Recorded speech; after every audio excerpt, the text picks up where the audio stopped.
मुझे पूरा यकीन था कजरी, युवराज तुम्हें कितना भी रोके तुम मुझसे मिलने आओगे जरूर। क्या बात है रसीली बाई? कजरी, अब हमने बहुत बर्दाश्त कर लिया। अब वक्त आ गया है कि गरोडिया खानदान की जायदाद हासिल करने के लिए हम कोई ठोस कदम उठाएं। हाँ रसीली बाई, आज युवराज भी मुझसे कुछ अजीब तरीके से पेश आ रहा था। मैं भी इन सब चीजों से परेशान हो गई हूँ। तो फिर देर किस बात की है मेरी जान? इस जायदाद को हासिल करने के लिए हमें कोई ऐसा प्लान बनाना पड़ेगा कि हमें आगे चल के कोई परेशानी ना हो। हाँ, आप बात तो ठीक कह रही रसीली बाई, पर आपने सोचा है कि अब हमें क्या करना होगा? ये अच्छी कही। रसीली कभी कोई काम अधूरा छोड़ती है भला? मेरी बात गौर से सुनो।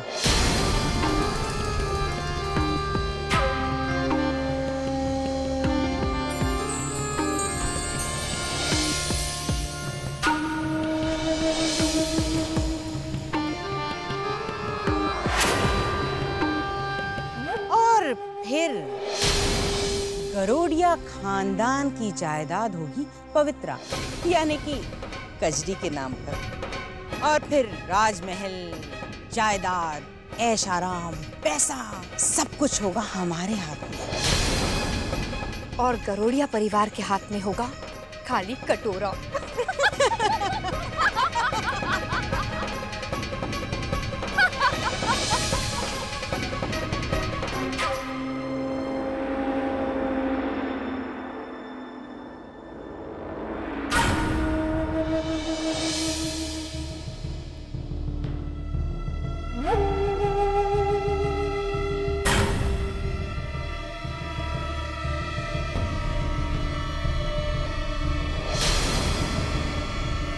अच्छा है, युवराज सोया हुआ है।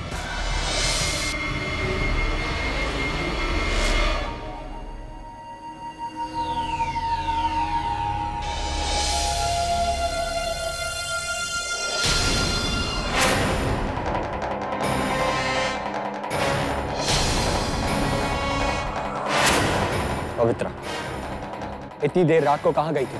वो युवराज, वो क्या है ना, मुझे गर्मी, हाँ गर्मी की वजह से घुटन महसूस हो रही थी,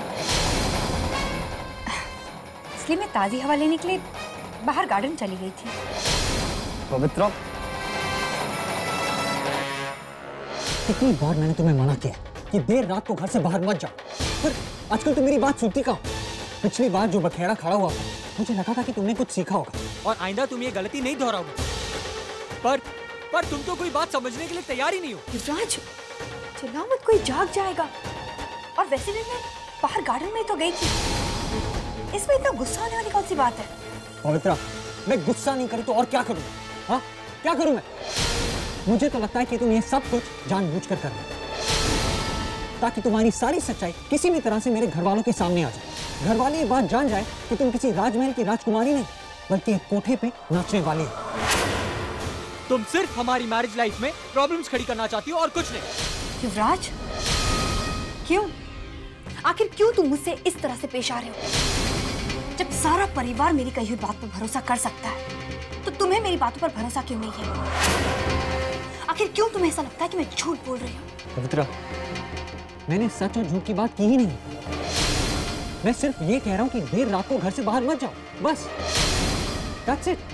जिससे हमारे सर पर एक नई प्रॉब्लम नहीं खड़ी होती। युवराज, मैं अच्छी तरह से समझ सकती हूँ कि तुम क्या कहना चाहते हो, तो तुम सीधे सीधे कह क्यों नहीं देते कि तुम्हें अब मुझ पर भरोसा ही नहीं रहा? पवित्रा, अब तुम इस बात को कहां से कहां पहुंचा रहे हो? युवराज, मुझे इस बारे में तुमसे कोई बहस नहीं करनी। मैं भी तुमसे कोई बहस नहीं करना चाहता हूँ।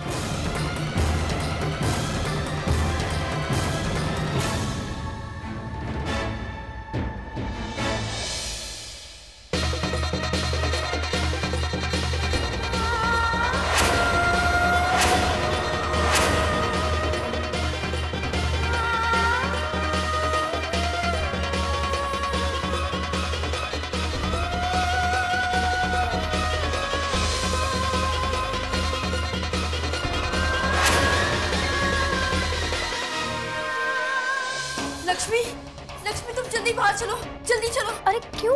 अरे लक्ष्मी, सवाल पूछने का वक्त नहीं, चलो जल्दी जल्दी। हाँ चलो, हाँ चल चलो चलो जल्दी आओ, जल्दी आओ, जल्दी चलो।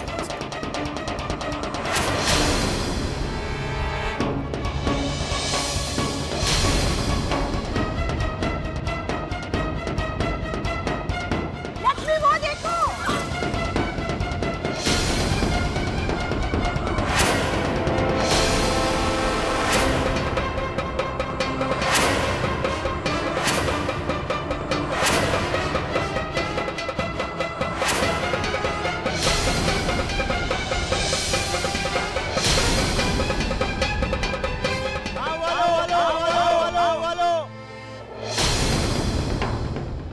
ये मैं क्या बोल रहा हूँ? लक्ष्मी, मैं आज तुम्हारी वजह से यहाँ खड़ा हूँ और अगर आज तुमने मुझे सबके सामने माफ नहीं किया तो मैं इस बिल्डिंग से कूद के अपनी जान दे दूंगा।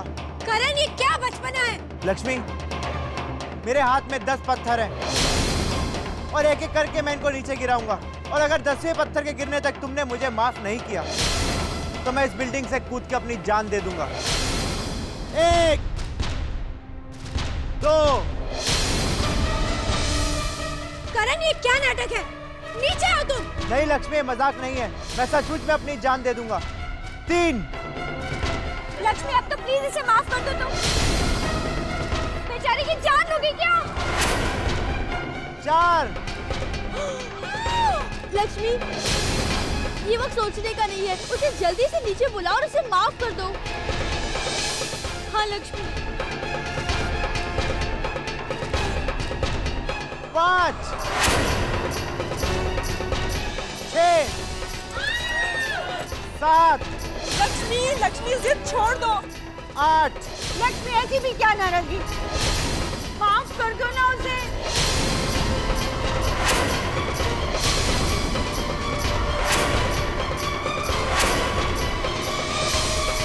नीचे उतरो करण।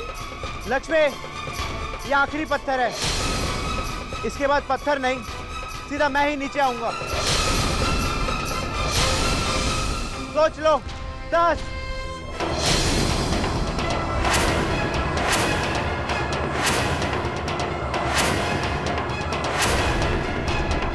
ठीक है लक्ष्मी, अगर तुम यही चाहती हो कि मैं यहां से कूद के अपनी जान दे दूं तभी तुम मुझे माफ करोगी, तो यही सही। मैं आ रहा हूं लक्ष्मी। रुको करण! करण रुक जा! करण! रुको!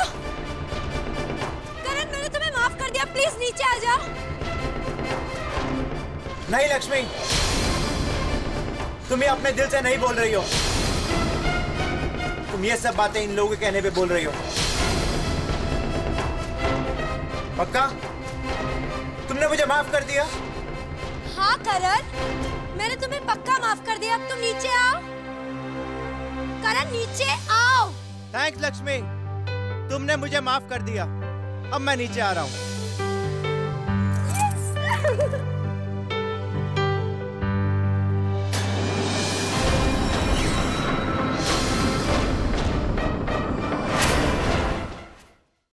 तुमने मुझे माफ कर दिया, अब मैं नीचे आ रहा हूँ।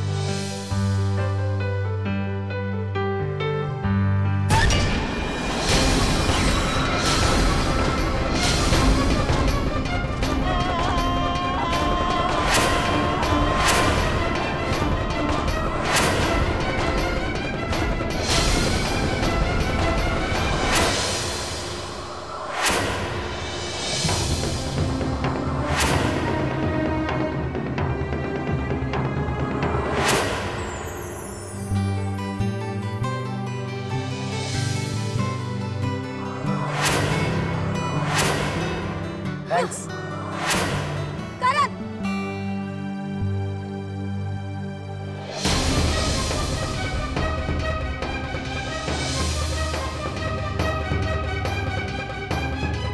आप सबने मिलकर मेरे साथ ऐसा घटिया मजाक किया है।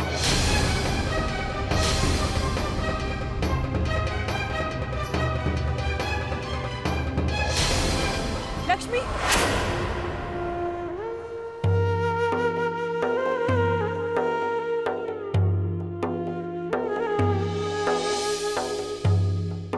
बात है लक्ष्मी?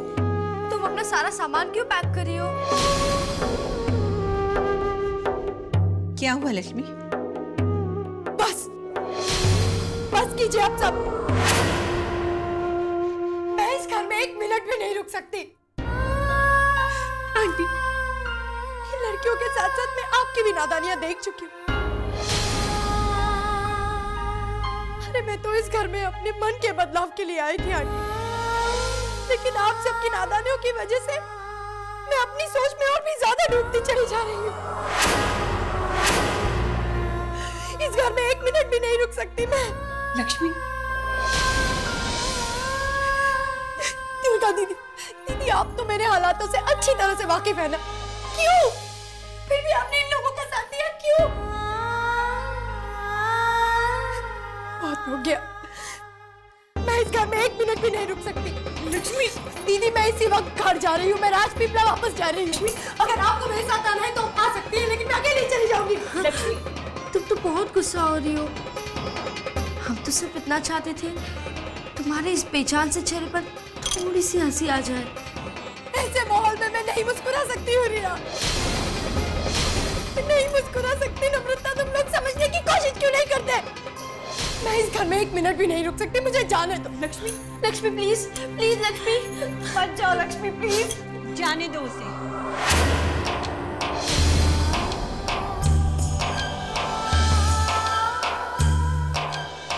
लक्ष्मी, तुम जाना चाहती हो ना? जाओ, लेकिन लक्ष्मी, मैं तुम्हें एक बात बताना चाहती हूँ। हम लोग ये जो नादानियां कर रहे थे ना, उसके पीछे हमारा एक ही मकसद था, तुम्हें हंसाना। हाँ, मुझे सूर्यकांत भैया ने सब कुछ बता दिया है उस हादसे के बारे में।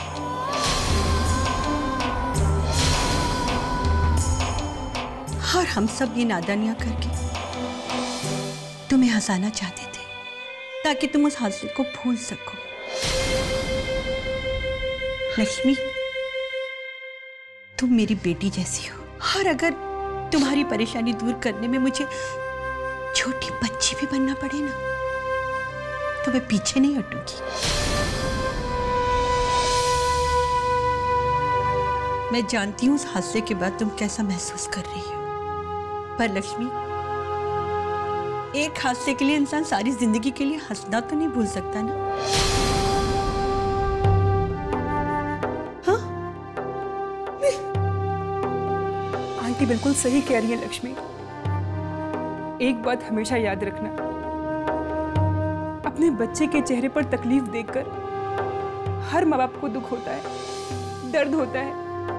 अपने बच्चे के चेहरे पर एक हंसी देखकर वो अपने सारे गम भूल जाते हैं, खुश हो जाते हैं। लक्ष्मी, लक्ष्मी ऐसा मत करना कि तुम्हारे चेहरे की एक हंसी देखने के लिए माँ बापू जी पूरी जिंदगी भर तरस जाए। हाँ लक्ष्मी, इसीलिए ये सब कुछ जानते हुए मैंने इन लोगों का साथ दिया।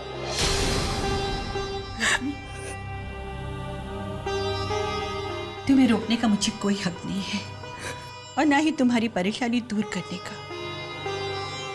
तुम जाना चाहती हो, मैं समझ सकती हूँ, पर अगर हमारी नादानी में मुझसे या मेरी बेटियों से कोई भूल हो गई हो ना, प्लीज मुझे माफ कर।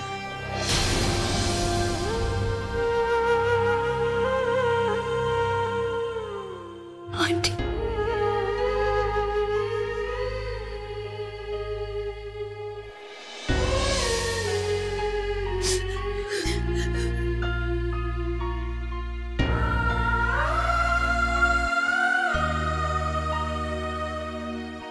You are so cute.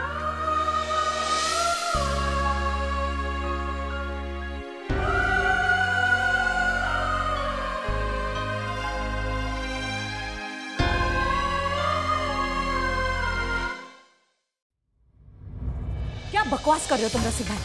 मेरी बहू के बारे में तुम ऐसे सोच भी कैसे सकते हो? आई एम सॉरी, बस मुझे पवित्रा के बारे में ऐसा नहीं सोचना चाहिए।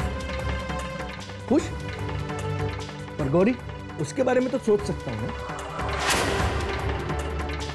इतनी सी थी, इतनी सी बच्ची, तब से हम उसे जानते हैं। तुम ये अच्छी तरह जानती हो कि वो एक नंबर की बेवकूफ लड़की है, बराबर? तो वो एक बेवकूफ लड़की अपने दिमाग से इतनी बड़ी कहानी बना पाएगी, ऐसा तुम्हें लगता है? ऐसा तुम सोच सकते हो? मैं ये सब नहीं सोचना चाहती। ओह प्रभु, अरे क्यों तुम मेरी बात पर यकीन नहीं कर रही हो? क्यों जिद्दी हो रहे हो? एक बार मेरी बोली हुई बात पर गौर तो करो। चलो ये तो सोचो कि उसने सिर्फ पवित्रा का नाम ही क्यों लिया, उसके नाम पर ही उंगली क्यों उठाई? कोई ना कोई गड़बड़ जरूर है बहना, और मैं उस गड़बड़ के बारे में पता लगाने की बात कर रहा हूं बस।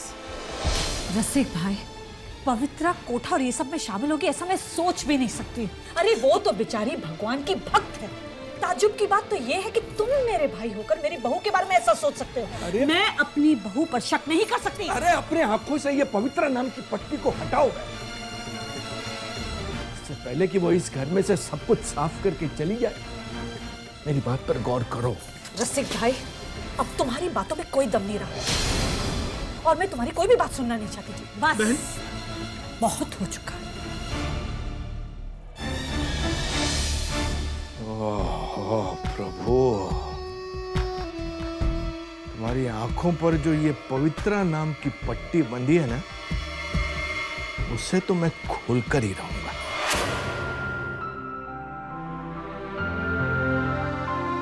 गौरी,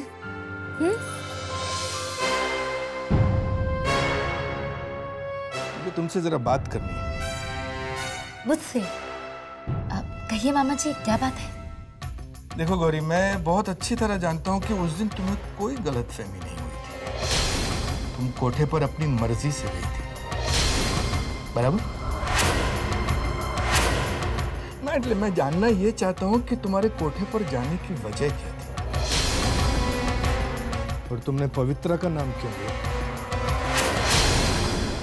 क्या सचमुच पवित्रा वहां थी?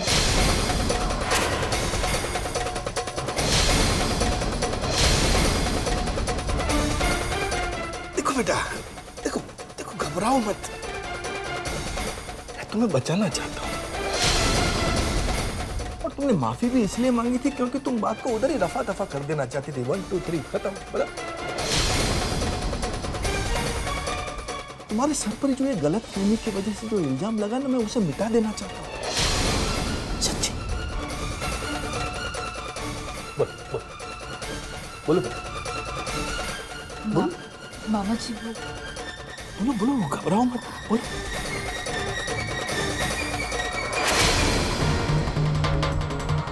बोलो बेटा, तुम्हारा चेहरा बता रहा है कि तुम मुझसे कुछ छुपा रहे हो। छुपाओ मत, बोलो। नहीं तो मामा जी।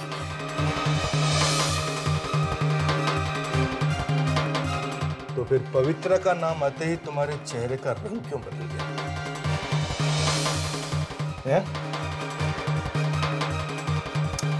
देखो बेटा, मैं जानता हूं कि इस पूरे मामले में कहीं ना कोई गड़बड़ जरूर है। पवित्रा का उस कोठे से कोई ना कोई संबंध जरूर है। ये बात तुम बहुत अच्छी तरह जानती हो ना?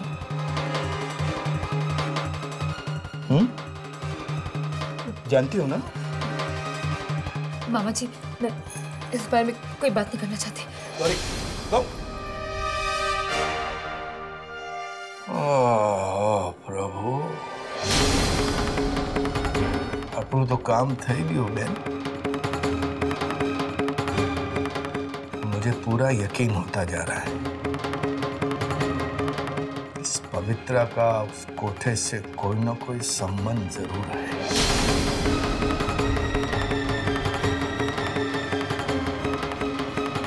तो इस पवित्रा पर मुझे हर पल नजर रखनी पड़ेगी।